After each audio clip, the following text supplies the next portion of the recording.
Welcome to my new video series. In this series, we will explore the hidden and unseen forces which shape how we think. Very often, we do things only because we have been doing them that way for a long time. We can't imagine doing it any other way.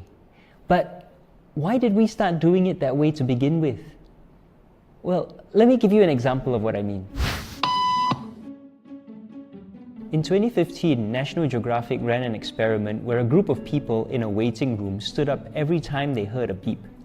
A test subject, who was an outsider with no knowledge of what was going on, came in. With no explanation, she slowly began to conform. One by one, the people in the experiment left the room, until only the lady was left, but she still kept standing up every time she heard the beep.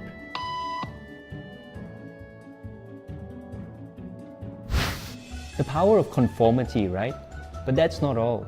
The really crazy part is the next part of the video. New test subjects came in, and they began to conform to what the social expectation was too. Remember, they are all total strangers. They don't know each other. They have no reason to stand up. But they are doing it because that's how things are done. That's the power of conformity and tradition.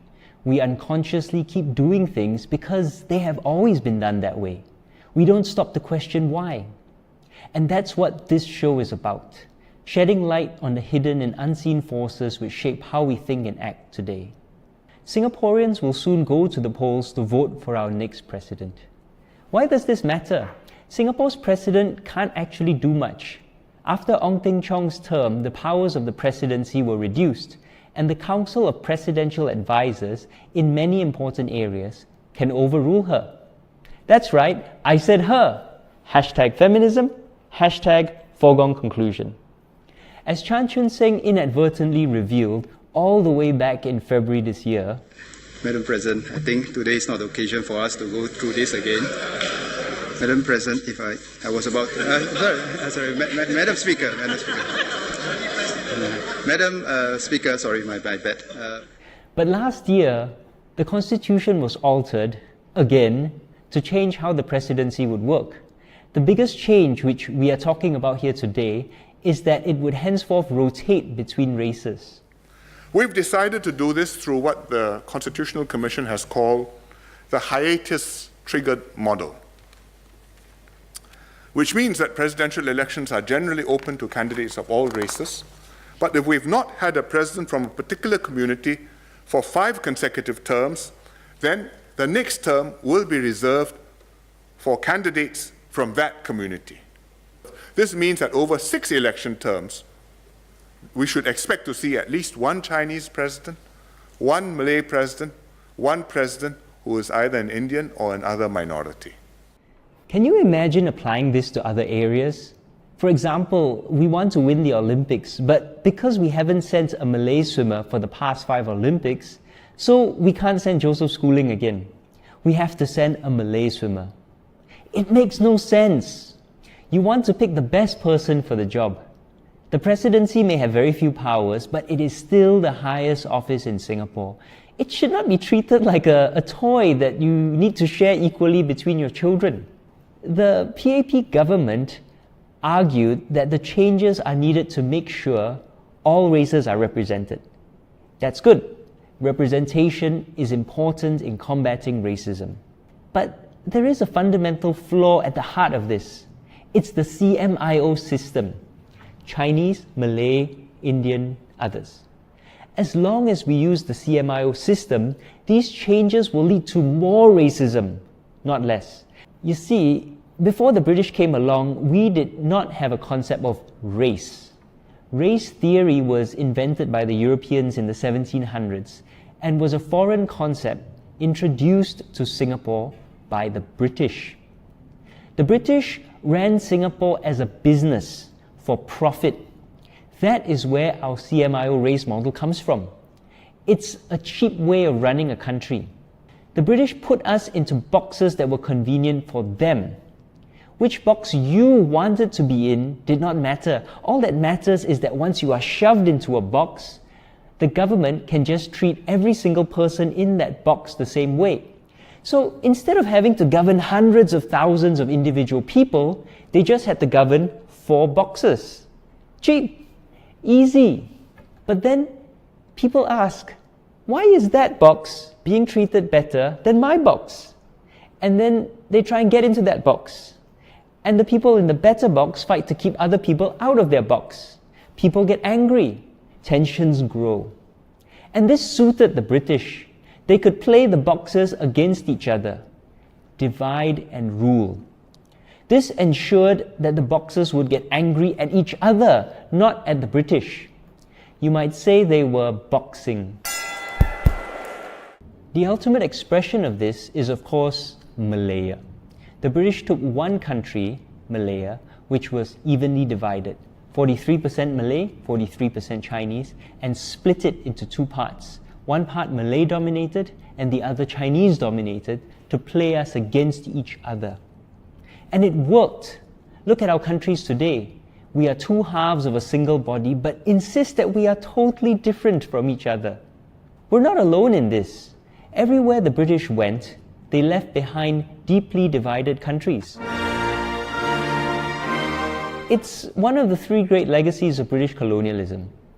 Cricket, driving on the left, and massive racial antipathy that fuels an endless cycle of mutual suspicion, fear, and conflict. If you or your father came from China or British India, the British classified you as Chinese or Indian. 1 territory, 1 category. Okay, that's easy, straightforward.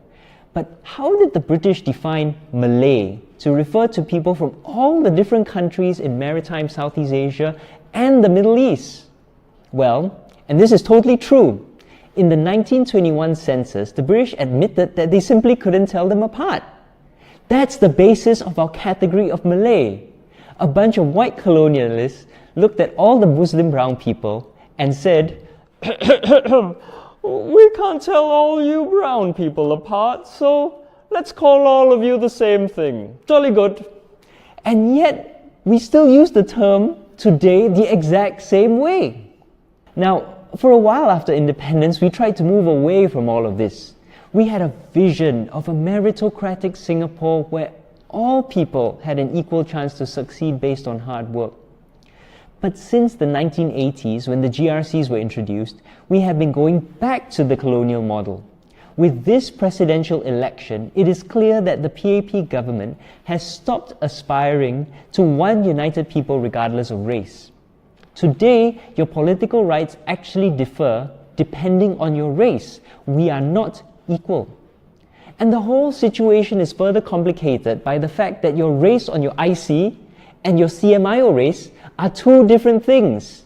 This is true. This was confirmed in a Facebook post by PAP MP Zainal bin Sapari in July. Instead, how your race is decided for CMIO purposes follows a 2-step process. At a town hall meeting last year, Minister K. Shanmugam explained it this way. First, what do you consider yourself as? Do you consider yourself Malay? Do you consider yourself Chinese? If you are Chinese, you cannot be Malay. Apparently, he's never heard of the Peranakans. Second, you then go to a committee which decides whether you are what you say you are. So even if you believe you are Malay, even if your IC says that you are Malay, this committee could actually tell you that, no, you are not Malay, and vice versa. Mr. Shanmugam says that they need to decide on your race for you to prevent people from gaming the system. But people try to game the system because they feel the other boxes are being treated better than their own box. And the people in the better box fight to keep other people out of their box. In our system, so much depends on your CMIO race. Where you can live, where your children go to school, what kind of assistance you can get from the government. And now, even your political rights as a citizen. But you do not get to decide your own identity for yourself. The fact that the government is worried about people gaming the system is because of the unequal treatment of races and is itself proof that the CMIO system breeds conflict. And if this is not enough to convince you that CMIO is a historically flawed system, well, You may have noticed the furious debates over whether the presidential candidates are Malay enough. These are destructive debates. They divide us against each other. But guess what?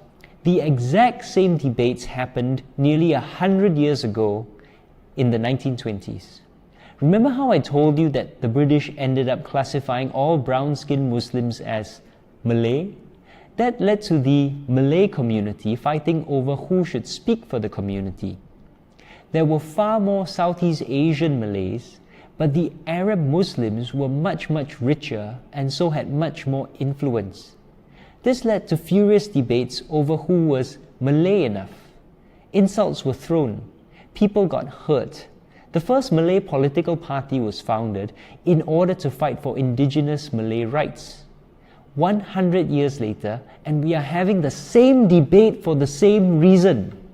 The CMIO system not only turns us against each other, it's been doing so for at least 100 years. Over the past 100 years, we have plenty of examples from around the world of how politicizing race takes us in a dangerous direction. Certificates for race? Giving people arbitrary power to determine your race? Giving people political power based upon their ability to prove to a committee that they are of a certain race? These have all been done, and they have all ended the same way.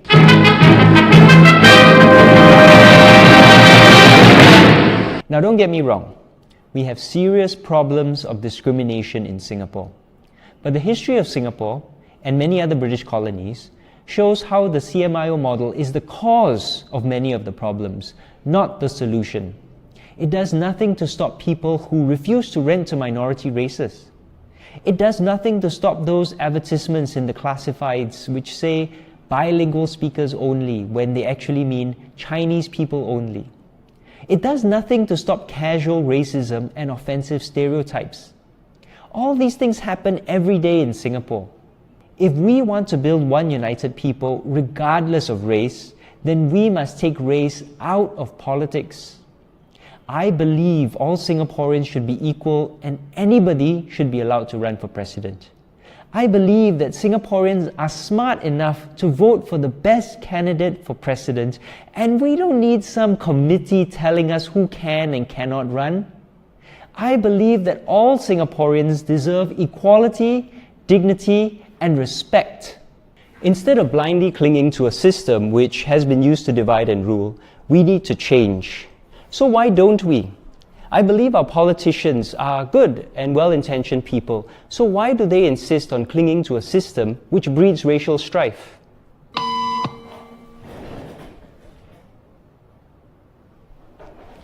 Sometimes we do things because that's how we've always done them. Because we can't possibly imagine doing it any other way.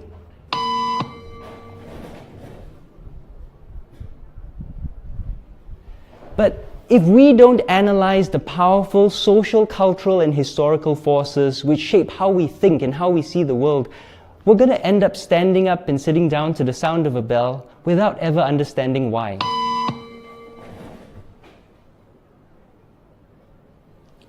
That's what this show is about. In future episodes, I hope to talk about topics like religion, education, the economy, poverty and inequality, and unpack the forces which have shaped them.